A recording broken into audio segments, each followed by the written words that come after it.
ઓમ શ્રી પરમાત્મને નમઃ. આપ સાંભળી રહ્યા છો આપણી યુટ્યુબ ચેનલ ધાર્મિક, એમાં આપ સૌનું હાર્દિક સ્વાગત છે. આગલા શ્લોકમાં આપણે જોયું કે શ્રી ભગવાન કહે છે કે સર્વભૂત સ્થિતમ. આ પદ વડે ભગવાન કહે છે કે હું કેવળ પ્રાણીઓમાં જ નથી, પરંતુ સંસારના કણે કણમાં પરિપૂર્ણ રૂપે સ્થિત છું. જેવી રીતે સોનાના આભૂષણોમાં સોનું જ સ્થિત હોય છે, સ્વરૂપ અલગ અલગ હોય છે, પરંતુ એનું મૂળ તત્વ છે સોનું. તો એ જ મૂળ તત્વ જ છે.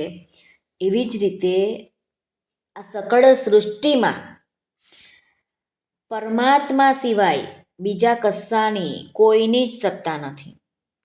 ભક્ત સમગ્ર સંસારને પરમાત્માનું જ સ્વરૂપ જુએ છે. તેની દ્રષ્ટિમાં એક પરમાત્મા સિવાય અન્ય કોઈ રહેતું નથી. આથી વાસુદેવ સર્વમ, એવી રીતે એની નજર હોય છે. ભક્ત બધો વર્તાવ કરતો રહીને પણ ભગવાન કહે છે કે મારામાં કઈ રીતે વર્તાવ કરે છે, તે આજના શ્લોકમાં ભગવાન કહે છે. તો આપણે આજનો શ્લોક છે શ્રીમદ્ ભગવદ્ ગીતા અધ્યાય 6, આત્મસંયમ યોગનો શ્લોક ક્રમાંક 32. આત્મૌપમેન સર્વત્ર સમમ પશ્યતિ યોર્જુન, સુખં વા યદિ વા દુઃખં સ યોગી પરમો મતઃ. આ શ્લોકમાં આવતા સંસ્કૃત શબ્દોના ગુજરાતી અર્થ સમજીએ તો યહ એટલે જે, આત્મોપમ્યેન એટલે પોતાના શરીરની ઉપમાથી, સર્વત્ર એટલે બધી જ જગ્યાએ, સમમ એટલે સમાન જુએ છે, વા એટલે અને, યદિ વા એટલે અથવા, દુઃખમ એટલે દુઃખને, સહ એટલે તે, પરમઃ એટલે પરમ શ્રેષ્ઠ, મત્તઃ એટલે માનવામાં આવે છે.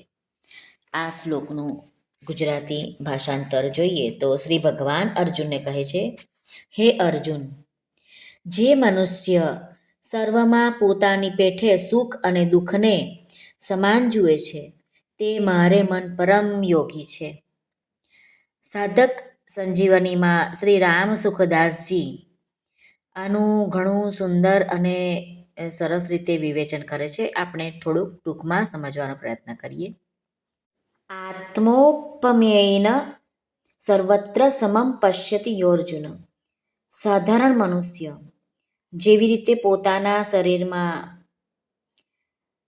શરીરના કોઈ પણ અંગમાં કોઈ જાતની પીડા થાય એવું નથી ઈચ્છતો, તેવી જ રીતે બધા પ્રાણીઓમાં પોતાની સમાન સ્થિતિ જોવાવાળું મહાપુરુષ બધા પ્રાણીઓમાં સમાન રૂપે સુખને ઈચ્છે છે. કોઈ દુઃખી પ્રાણી આવી જાય તો પોતાના શરીરના કોઈ અંગનું દુઃખ દૂર કરવાની જેમ જ તેનું દુઃખ દૂર કરવાની સ્વાભાવિક ચેષ્ટા કરે છે. જેવી રીતે આપણને કંઈક શરીરમાં, આપણા પોતાના શરીરમાં કંઈક દુઃખ દર્દ હોય અને એને દૂર કરવા માટે આપણે જેટલી તત્પરતા રાખીએ એટલી જ તત્પરતા મહાપુરુષો બીજાઓના શરીરોના સુખ માટે પણ એવી જ તત્પરતા રાખે છે. અહીં સર્વત્ર પદ વડે ભગવાન કહેવા માંગે છે કે વર્ણ, આશ્રમ, સ્થળ, વેશ, સંપ્રદાય વગેરે કોઈનો પણ ભેદ ન રાખવો જોઈએ અને બધાને સમાન રીતથી સુખ પહોંચાડવાની ઈચ્છા ધરાવી જોઈએ.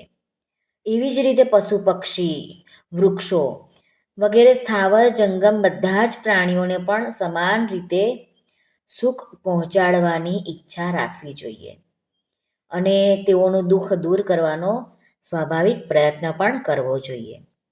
આપણે એમ વિચારીએ કે આપણા શરીરના અંગોનું દુઃખ કરવા, આપણે કોઈ પણ અંગમાં દુઃખ હોય તો એને આપણે ભેદ દ્રષ્ટિ રાખતા નથી અને સમાન રીતે એની દુઃખ દૂર કરવા માટેની આપણે ક્રિયા કરીએ છીએ.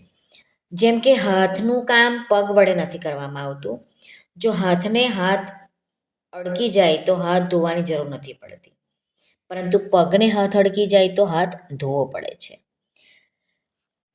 એવી જ રીતે શાસ્ત્ર અને વર્ણાશ્રમની મર્યાદા અનુસાર બધાના સુખ દુઃખમાં સમાન ભાવ રાખતા હોવા છતાં પણ સ્પર્શનો ખ્યાલ રાખીને વ્યવહાર થવો જોઈએ. કોઈના પ્રત્યે સહેજ પણ ઘૃણા રાખવી ન જોઈએ. જેવી રીતે પોતાના શરીરના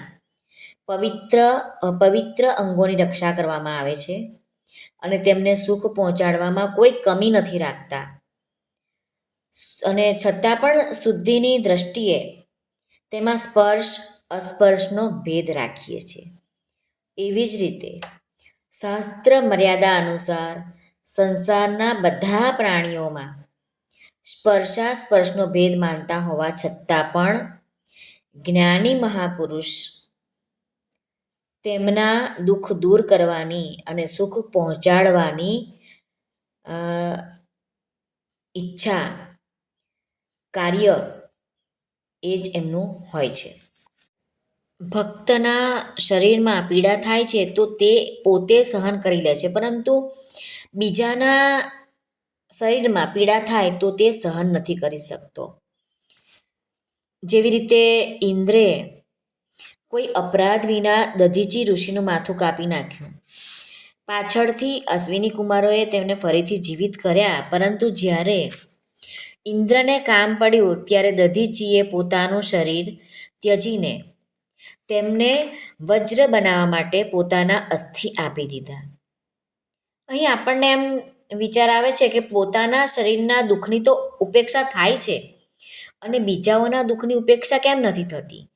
તો એમાં કેમ આવું વિષમતા રહે છે?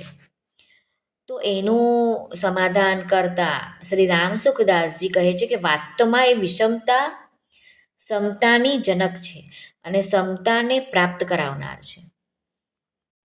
એ વિષમતા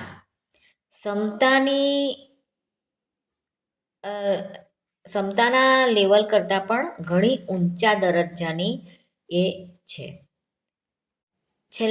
ભગવાને છેલ્લા ચરણમાં કહ્યું કે સહયોગી પરમો મતઃ, એટલે કે જેની દ્રષ્ટિમાં પરમાત્મા સિવાય કંઈ જ નથી રહેતું તે પરમ યોગી ભગવાનને માન્ય છે. શ્રી કૃષ્ણ અર્પણમસ્તુ. જો તમને આ મારો વિડીયો પસંદ આવ્યો હોય તો લાઈક અને શેર કરશો, તથા આપણી આ ચેનલ ધાર્મિક પર નવા આવ્યા હોય તો આ ચેનલને સબસ્ક્રાઈબ જરૂરથી કરશો. સર્વનું કલ્યાણ થાઓ. સર્વને ભાવથી જય શ્રી કૃષ્ણ. રાધે રાધે. હરિઓમ તત્સત. જય ગુરુદેવ દત્ત.